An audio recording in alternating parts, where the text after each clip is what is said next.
नमस्कार, मी सायली जाधव. ज्या गोष्टीसाठी दिल्ली मग UP असा प्रवास करत आलो होतो ते अनघाचं लग्न झालं. नॉर्थ साईडच्या परंपरेनुसार त्यांच्या काही विधी चालू होत्या, पण आमची फ्लाईट लवकर असल्यामुळे सलीलाला आणि मला निघावं लागलं. तशी तर तिथून निघायची इच्छाच होत नव्हती, पण ऑफिसच्या काही रिक्वायरमेंट असल्यामुळे निघावं लागलंच. लहानपणी कोणत्या गावाला गेलं की पप्पा जास्त का राहत नव्हते हे आज अनुभवाने उमजायला लागले.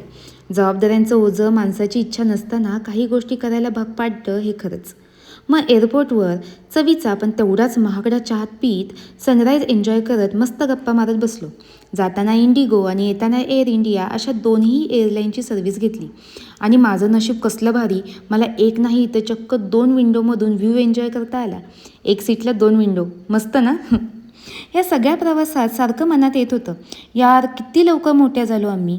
आत्ता कुठे शाळा कॉलेजमध्ये जाणाऱ्या, आत्ता कुठे फिरायचा प्लॅन करण्यासाठी पण कुणाची बॅचलर पार्टी तर कुणाच्या लग्नाची वाट पाहावी लागते.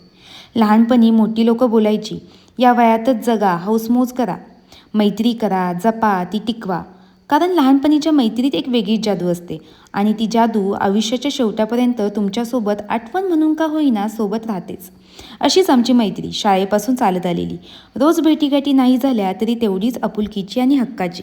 असो, माझ्या विचारांची आणि या प्लेनची लँडिंग सक्सेसफुली झाली. आता काय, सलिलाला पण बाय करायची वेळ आली. पण जाताना आपण एकमेकींना जी प्रेमाने मिठी मारतो ना, त्यात आपण पुन्हा शाळेच्या बाकावर जाऊन बसतो आणि पुन्हा परत भेटायची ओढ अजून वाटते.